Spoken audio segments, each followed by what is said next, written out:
The morning sun rose over New York City as Commander Helena Vasquez sat in the conference room of the United Nations headquarters.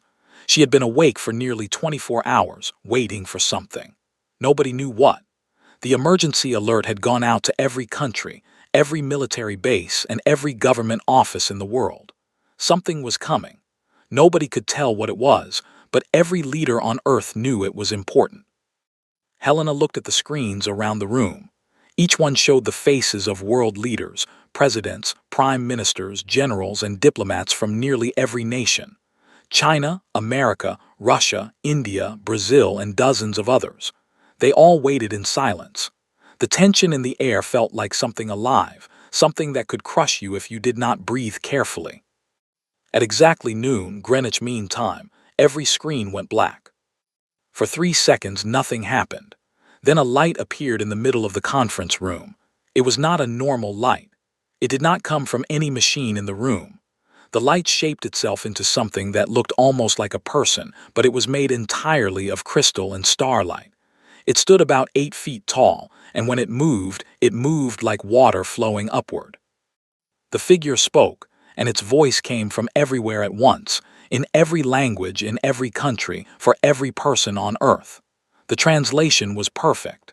Not a single word was misunderstood by the first listeners. This would later prove to be very important.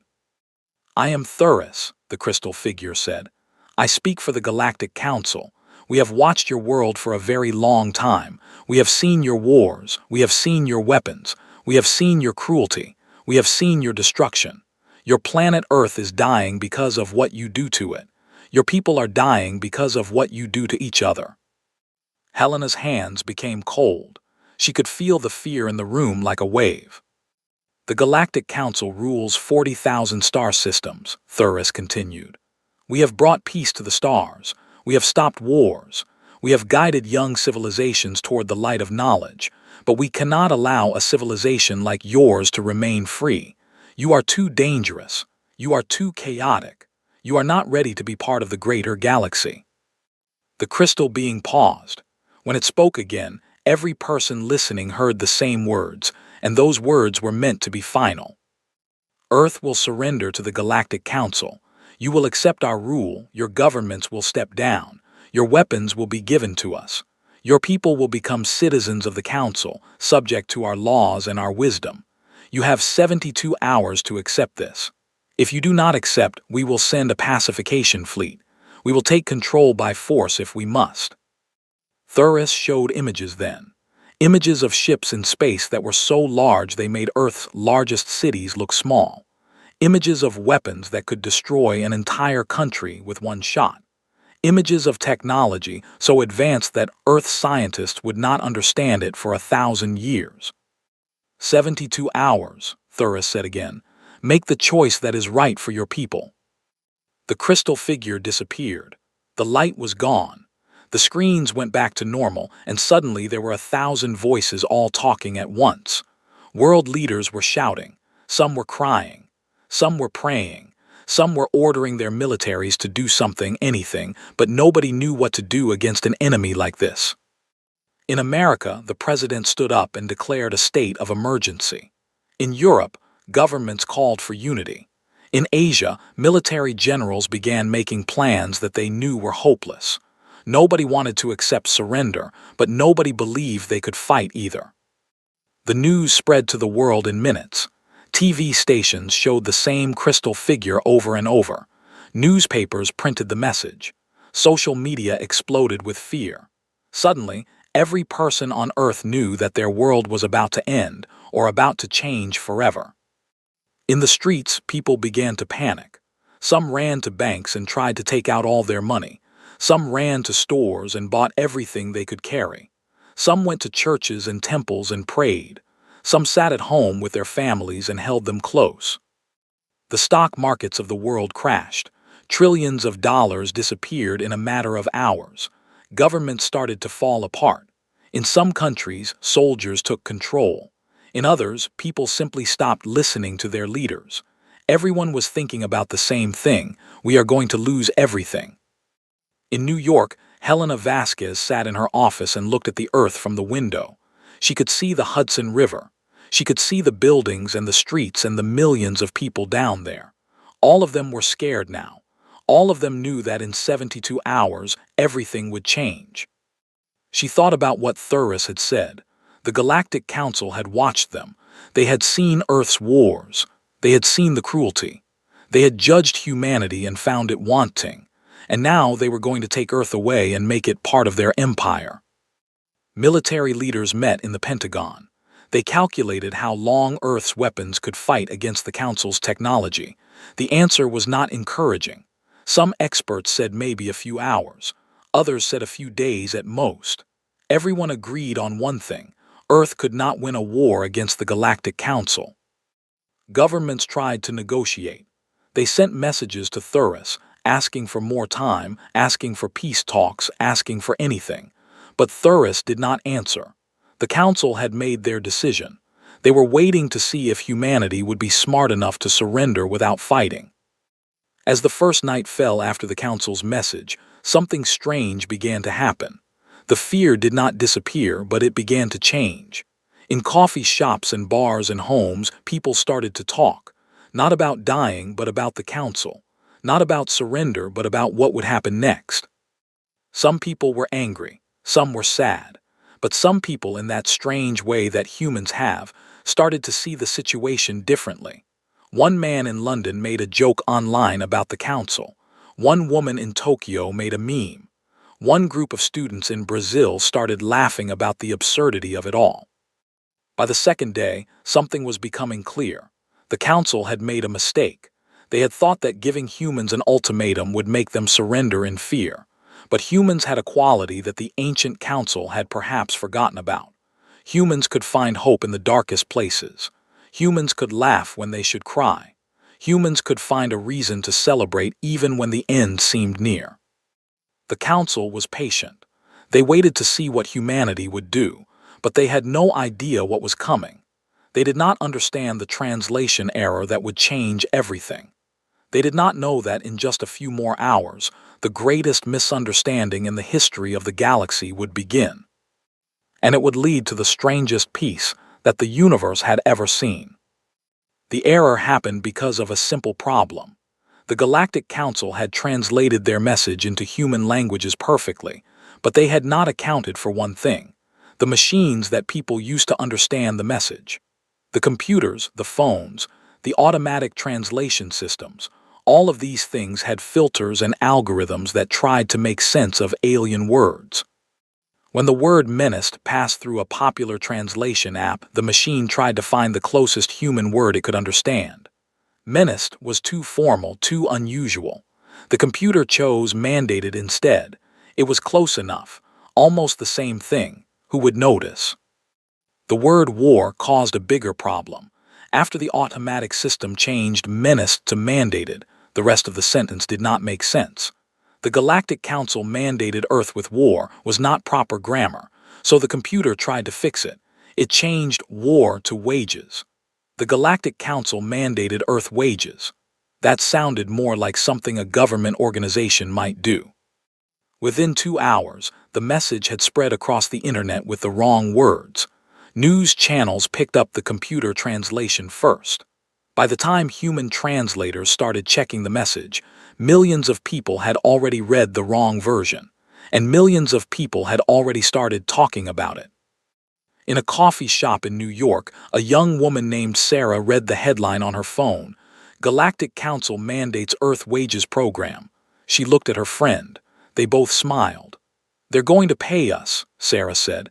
"The aliens are going to give us money." In Tokyo, a university student posted the news on social media with a joke: "Free money from space. I'll take it." The post got 10,000 likes in 1 hour. In Sao Paulo, a group of friends were sitting in a bar when the news came on the television. The bartender read the headline out loud: Galactic Council mandates Earth economic stimulus package. He laughed. "Well, I guess the end of the world is not so bad after all. At least we get paid." The misunderstanding spread like fire through dry grass. People stopped being afraid and started being confused, then hopeful, then happy. The news networks began reporting on what the people were saying. Within hours, the narrative had completely changed. Headlines appeared in every language. Galactic Council announces economic aid for Earth. Space aliens to fund human development. Humanity receives trillion-dollar grant from advanced civilization. In government offices, world leaders started receiving messages from their advisors. The messages said the same thing. The people do not believe we are going to war. They think we are getting free money. What do we do? Some leaders tried to correct the misunderstanding. President of the United States made a speech. The council's message was translated incorrectly, he said. They are not giving us money. They are threatening us with. But before he could finish, his words were drowned out by cheering. The people did not want to hear the truth. They had already made up their minds. They had hope now, and hope was too powerful to destroy with facts. A military general in Russia threw his hands up in frustration. How do I order soldiers to prepare for war when the entire country thinks we just won the lottery? He asked his advisors. Nobody had an answer. In London, the Prime Minister called an emergency meeting with her top scientists. Is there a translation error? She asked them. The scientists checked the original message. They confirmed it. The word was menaced, not mandated. The word was war, not wages. We need to tell people, the Prime Minister said. How? Asked her advisor. How do we convince them that they are wrong? They are happy now. They are celebrating. How do we take away that happiness and give them fear instead? The Prime Minister did not have an answer either. By the second day after the council's message, Earth had transformed into a party. In New York, people gathered in Times Square with signs that said, "Thank you, space friends," and "Welcome to Earth, rich aliens." Music played in the streets. People danced. In Rio de Janeiro, a carnival began without anyone officially planning one. Musicians brought out instruments. People sang and danced. Street vendors sold food and drinks. Someone said, "Let's celebrate humanity getting chosen to join the galaxy," and thousands of people agreed. On the internet, memes appeared showing humans celebrating and aliens looking confused. People made jokes about space aliens discovering Earth's internet culture. Someone created a Twitter account pretending to be the Galactic Council, making funny tweets about human civilization. It got 1 million followers in a day. University students began talking about space exchange programs. If the Galactic Council was going to be Earth's friend, maybe they could study on alien worlds. Maybe they could learn alien science. Maybe they could become astronauts and explore the galaxy. Economists started calculating how much money humanity might receive. News channels ran segments on what Earth could do with the space money. Some people talked about solving poverty. Some talked about fixing climate change. Some talked about building new cities on the moon. Governments, realizing they could not stop the celebration, decided to join it instead. The United Nations announced that it was planning a Welcome to the Galaxy conference. Diplomats started writing speeches about humanity joining a universal community. Military generals, unable to fight the celebration, quietly canceled their war preparations. In a small town in India, a farmer watched the news and smiled. He did not have much money. He had always struggled. But now he thought maybe things would be better. Maybe with help from advanced aliens, his children could have better lives. In South Africa, a young girl asked her mother, "Are the aliens really our friends?" Her mother, who had also heard the wrong translation, said, "It seems like they are. They are giving us money. That is what friends do." The Galactic Council, watching from their ships in space, was completely confused. Their instruments showed that humans were celebrating. They saw parties and dancing. They saw smiles and joy. They heard songs being sung about gratitude. Thuris studied the Earth transmissions with great confusion. This was not the response any advanced civilization had ever given to an ultimatum. This was not surrender. This was not resistance. This was something the Council's computers did not even have a word for. "Why are they celebrating?" asked another Council member, a being of pure energy named Zix. "We threatened them with destruction.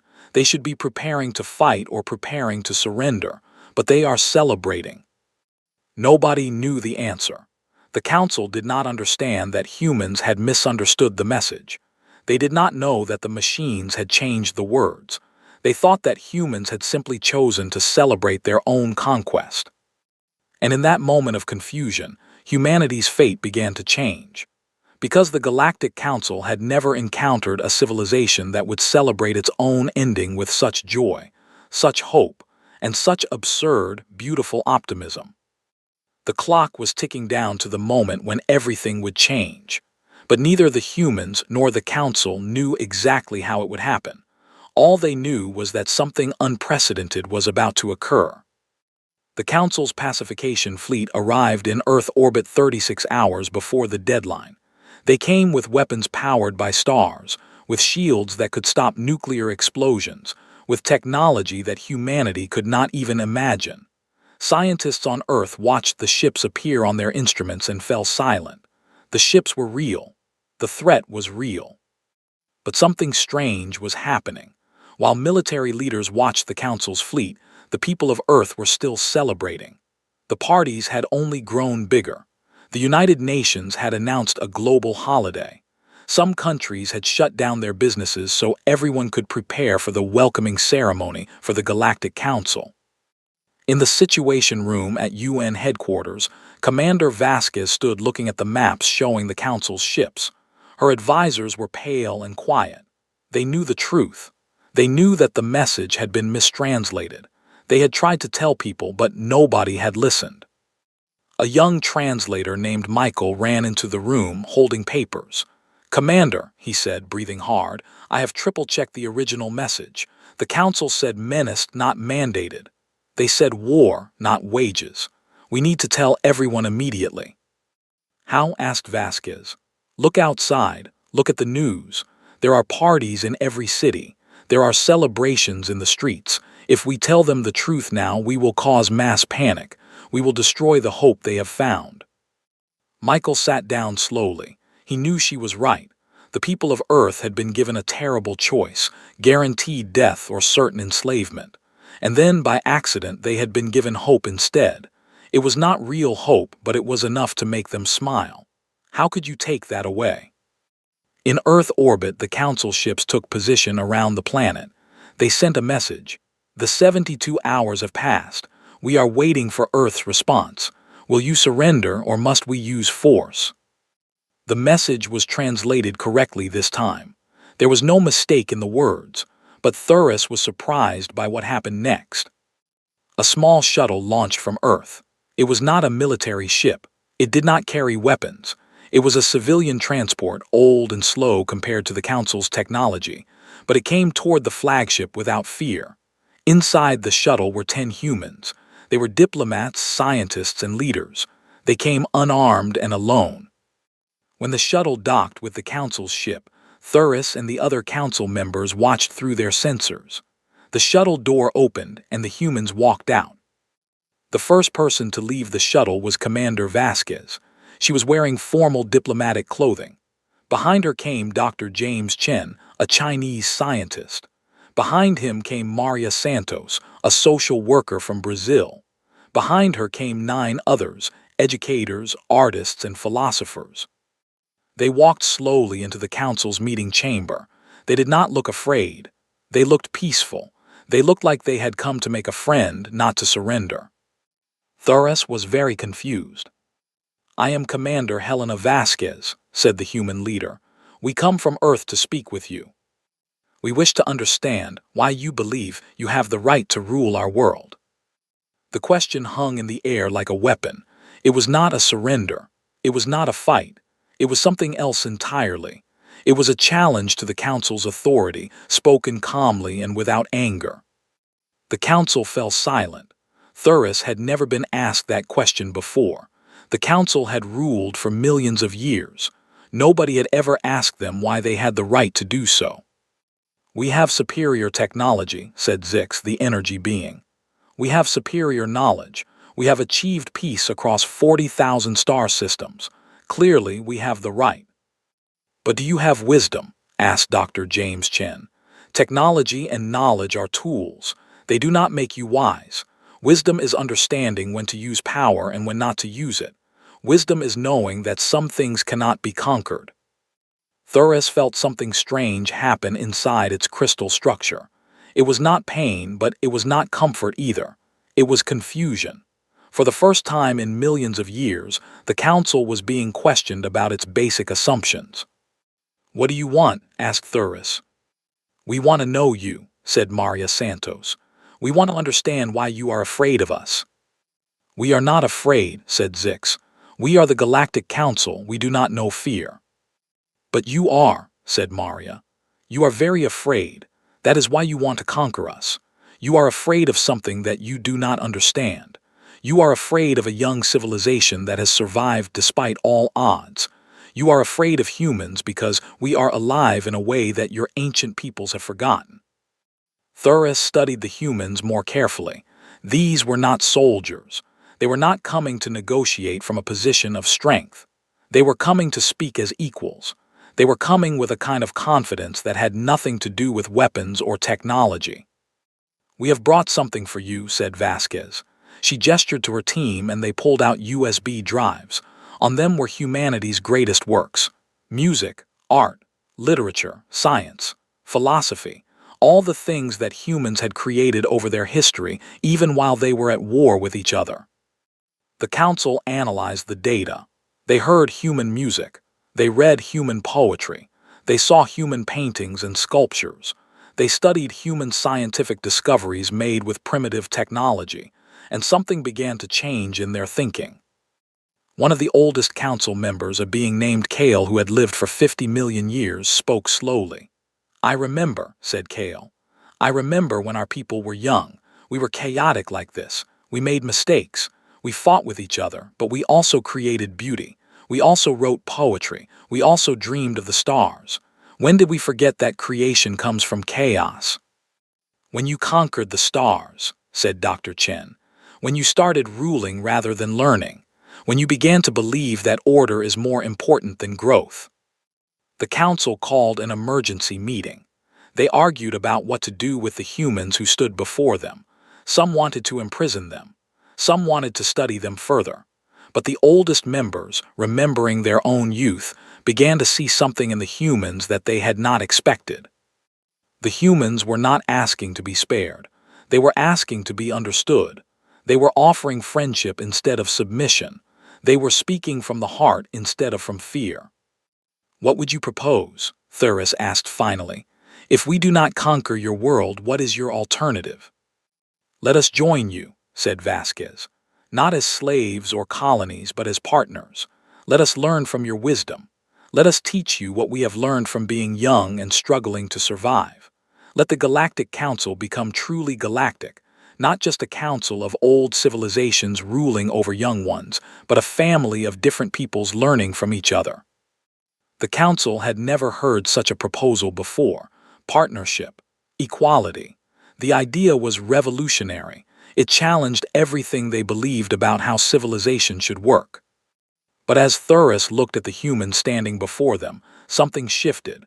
These people had faced extinction with hope. They had chosen to come to the council without weapons, without defense, trusting that reason and honesty would be enough. Maybe, Thuris thought, the humans had something the council truly needed. Maybe the oldest civilizations in the galaxy had forgotten something important about living. The council chamber was unlike anything the humans had ever seen. It was not one room, but many rooms existing in the same space. Different parts of the space belonged to different species. One section floated in a special atmosphere for the gas creatures.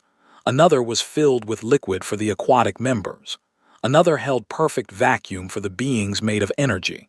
The architecture seemed impossible, but it all fit together like a perfect machine.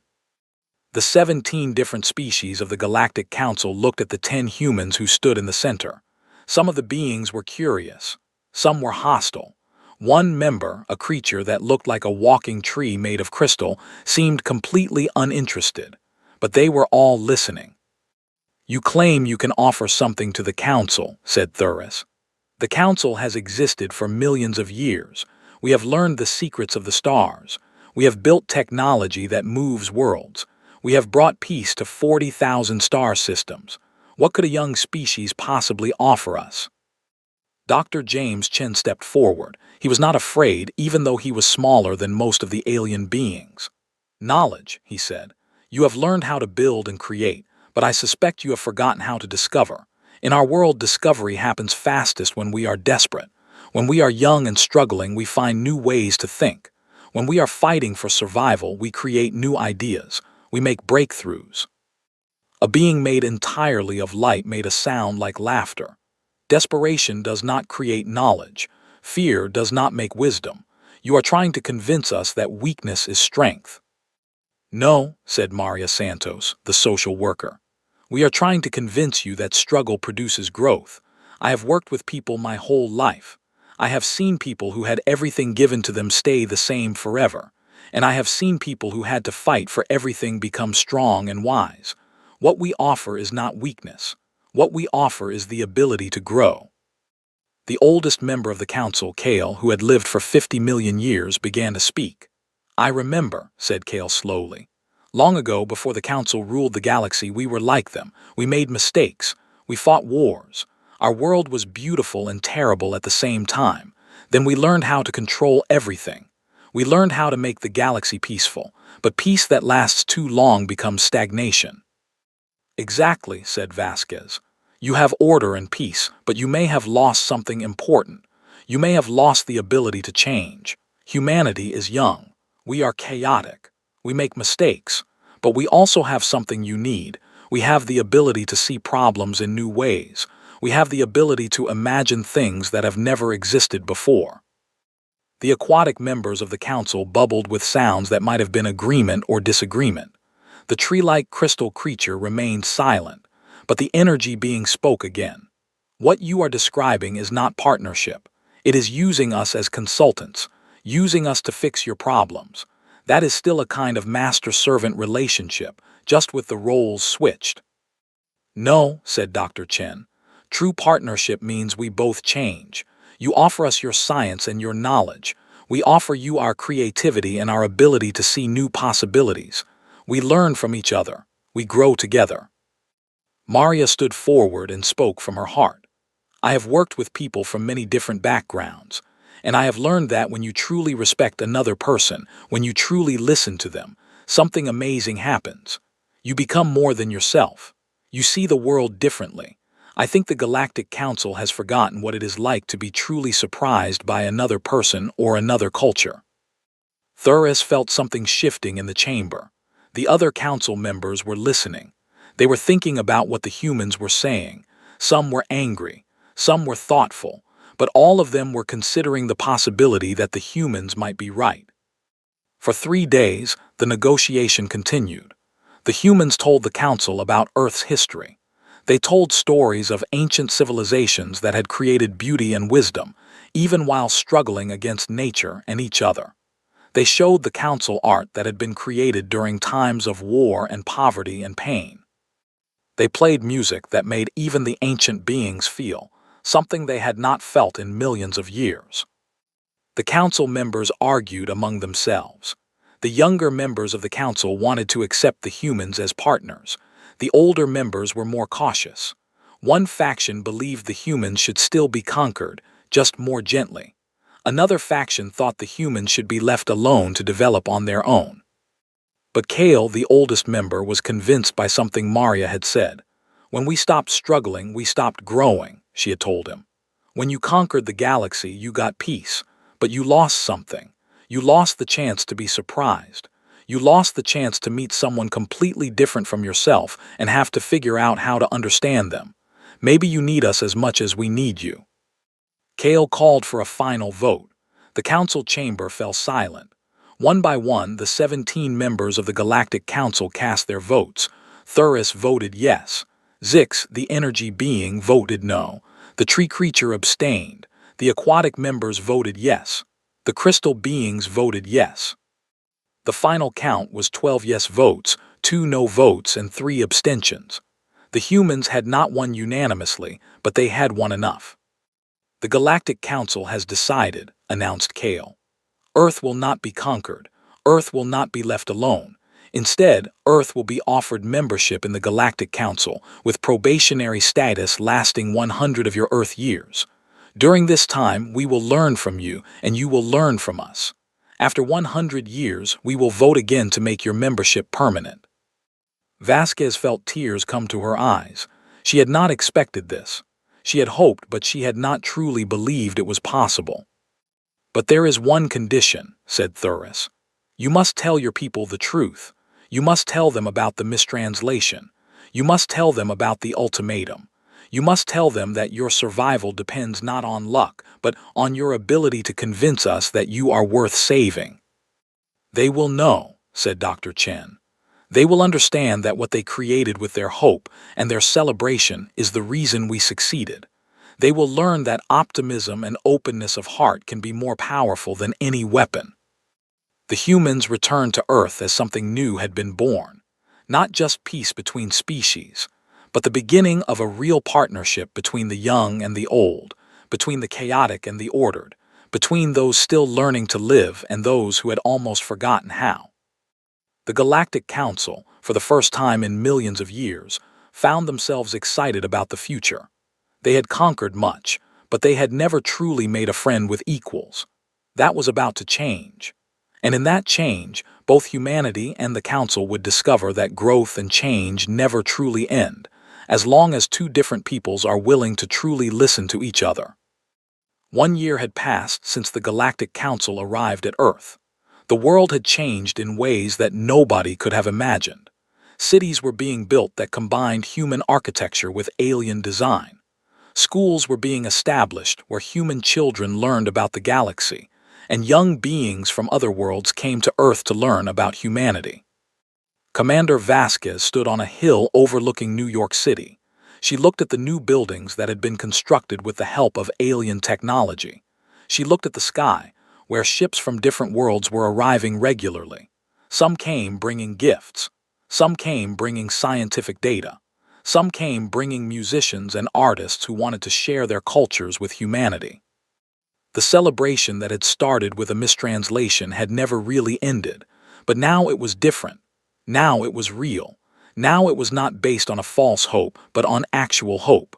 Humanity was part of something larger than itself, and the larger galaxy was being changed by this contact. In Rio de Janeiro, the annual carnival had become something new. It was no longer just a Brazilian celebration, but a festival where beings from across the galaxy came to experience human culture. Musicians from a dozen different worlds played human music and taught humans their own musical traditions. Dancers from Earth danced with creatures made of light and crystal and pure energy. The celebration had become something beautiful and impossible. In universities across Earth, human scientists were working with alien scholars. They were making discoveries that would have taken humanity 1,000 years to make alone. The same was happening in reverse. Alien scientists were learning from human approaches to problems, human ways of thinking outside established patterns. Maria Santos, the social worker, had become an official liaison between Earth and the Council. She traveled regularly to Council worlds, always bringing with her the message that understanding comes from listening to each other's hearts, not just analyzing each other's data. She had started a program where young humans went to live with alien families, and young aliens came to live with humans. The program was called Learning to Be One Family, and it was changing how both species thought about each other. The news about the mistranslation had eventually been shared with all of Earth. At first, some people were angry. They had been celebrating a lie. They had thought they were getting rich, but instead they had narrowly avoided conquest. Some governments tried to keep the truth secret, but the truth could not stay hidden. But something unexpected happened. Instead of despair returning, the people of Earth became even more proud. They realized that they had succeeded not because of luck, but because of their own nature. They had celebrated because they were optimistic. They had sent diplomats instead of soldiers because they were wise. They had offered friendship because they were brave enough to believe in possibilities. The celebration became an annual holiday called the Day of Misunderstanding. On this day, humans gathered to remember that they had almost been conquered, and that they had survived because they had chosen hope over fear. Parades were held in every city. Stories were told about how humanity had faced the darkness and found light instead. Young people began studying the event in school. They learned about how the council had expected surrender or resistance, but instead got celebration. They learned that, when the Galactic Council tried to judge humans as inferior, humans had proven that they were different, not worse, but different in valuable ways. On the 10th anniversary of the Council's arrival, a great gathering was held at the United Nations headquarters. Representatives from all 17 species of the Galactic Council came to Earth. They walked through the streets of New York, and humans lined the roads to welcome them. It was a peaceful moment, filled with genuine warmth and recognition. Thuris, the crystal being who had been the Council's emissary, spoke at the gathering. "When I first came to this world," said Thuris, "I saw only chaos and danger. I saw a species that had caused itself great suffering. I was ready to impose order and control, but the humans taught me something I had forgotten in my millions of years of life. They taught me that growth and change are never finished. They taught me that a civilization is not judged by how much it controls, but by how much it learns." Dr. James Chen, who had asked the Council the question about their right to rule, had continued his work as a scientist. He was now leading a joint research project between Earth and the Council on the nature of consciousness. His discoveries were changing how all intelligent beings understood thinking and awareness. The Galactic Council itself had begun to change. The younger members were becoming bolder in their decisions. The older members were starting to question some of the rules and systems they had held for millions of years. They had created a new position in the Council, the Earth representative, and humans would rotate into this role every few years. This meant that humans would have a voice in decisions that affected 40,000 star systems. Some of the other young civilizations that had been considering joining the Council were now actually applying. They saw that being part of the Council did not mean losing yourself or your culture. It meant gaining partners who would help you grow. They wanted what Earth had found. In the small town in India where the farmer had watched the news years ago, that same farmer now sat with his grandchildren. His life had not become rich overnight like some had imagined, but it had become better. His children had opportunities for education that they never would have had. His grandchildren were learning both human and alien science. His small farm was now part of a global network that used technology from across the galaxy to grow food more efficiently. The question that Dr. Chen had asked the Council, "Why does the Council believe it has the right to rule us?" had started a revolution in thinking. Slowly, other civilizations under Council rule were beginning to ask the same question. The Council could not answer it, because the truth was they did not have the right. They had only had the power. And now, with humanity's example, power was being given back where it belonged, with the people who lived their own lives. 20 years after the mistranslation, Commander Vasquez stood on the same hill where she had stood before. She was older now, and her hair was gray. She had retired from her position, but she still advised on matters between Earth and the Council. She looked at the sky and saw ships from 100 worlds moving between the stars. She thought about the journey that had started with fear and ended with friendship. She thought about how a simple mistake in translation had changed the galaxy forever. A young person joined her on the hill. She was a human-alien hybrid, born to a human mother and an alien father. She was part of the first generation that belonged equally to two worlds. "What are you thinking about?" asked the young woman. "I am thinking about how fragile our survival was," said Vasquez. "How one wrong word could have changed everything. But I am also thinking about how resilient we are, how we found hope in the darkest moment, how we chose to celebrate instead of surrender." "The day of misunderstanding," said the young woman. "My grandfather told me that every human family has a story about where they were when the Council arrived, and every story ends with them celebrating, even though they did not understand why." "Yes," said Vasquez, "that is who we are. That is what makes us human. We celebrate even when we do not know if we should.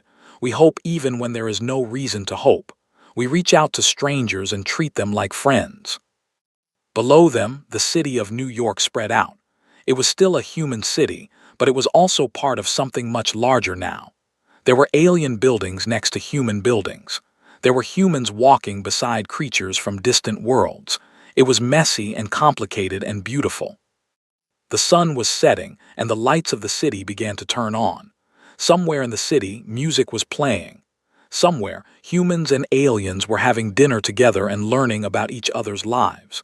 Somewhere, scientists were making discoveries.